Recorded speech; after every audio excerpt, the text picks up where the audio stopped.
सरकारचाच हेतू आम्हाला इथे चुकीचा दिसतोय आणि त्याच्यासाठी आम्ही ग्राहक मंचाकडे तक्रारी केलेल्या आणि आम्ही लढतोच आहे. जिथे जिथे आहे तिथे कायदेशीररित्या आम्ही लढतोच आहे. काही बोदवडचा पाणी प्रश्न जो आहे तो गेल्या अनेक वर्षांपासून रखडला आहे. दरवेळेस प्रत्येक कोणी लोकप्रतिनिधी असतील वगैरे येतात आणि ते निवेदन देतात तिथं टँकर वाढवा, पण तिथली अशी ठाम व्यवस्था का केली जात नाही, काय कारण आहे? बघा, त्या बोदवड तालुक्यामध्ये पाणी नाही. त्याच्या भूगर्भामध्ये जर आपण चेक केलं तर तिथे पाण्याचा प्रश्न हा प्रचंड आहे.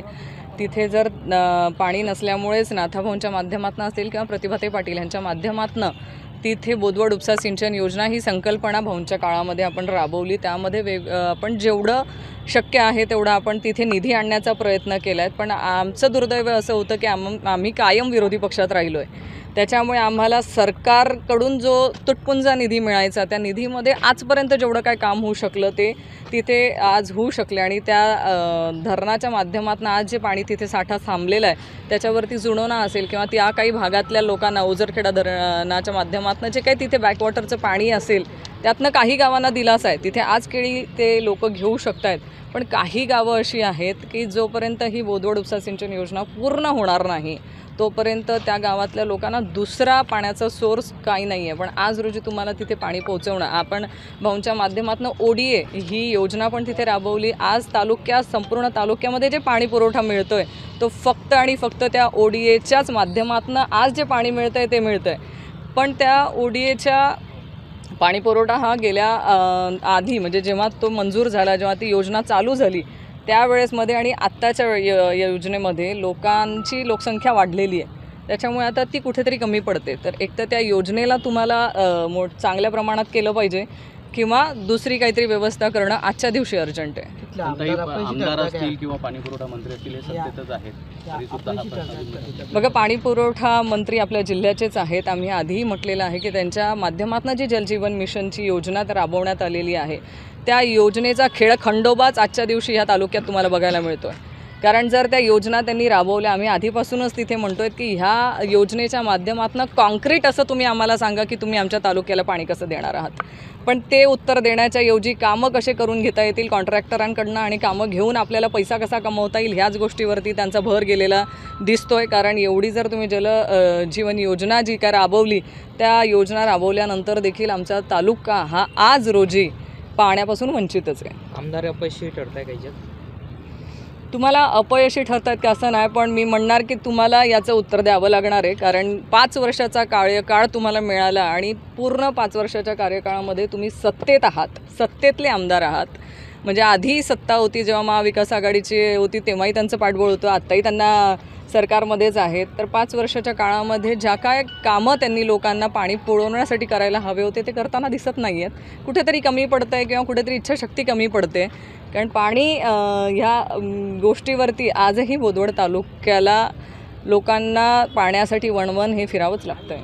काही एक प्रश्न आहे राजकीय की नरेंद्र मोदी बहिणींना प्रफुल्ल पटेल यांनी छत्रपती शिवाजी महाराजांचा तोफ आज घातलेला आहे, कसं बघतात तुम्ही?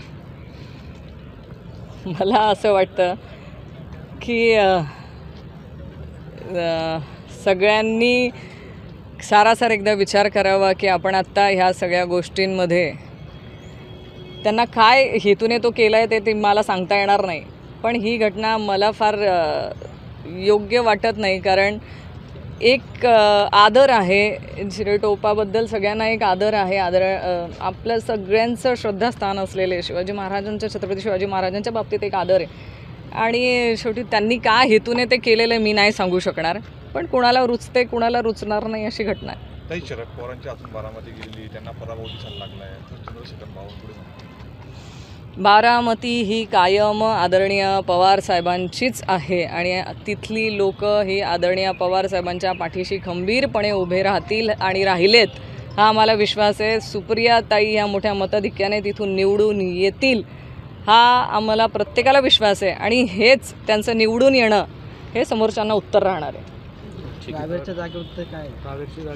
रावेरच्या जागेमध्ये आज जर आपण बघितलं तर फार थोड्या फरकाने दोघं उमेदवारांपैकी कुणीतरी जो निवडून येतील ते फार थोड्या फरकाने निवडून येतील असा आमचा अंदाज आहे.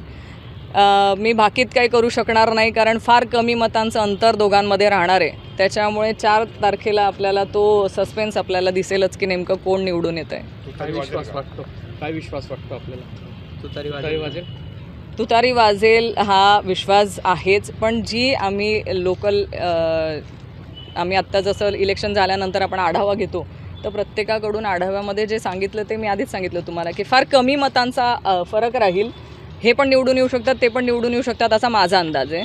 बाकी कुणाचा दुसरा अंदाज असू शकतो, पण फार कमी मतांच्या अंतराने निवडून येतील असं मला वाटतंय.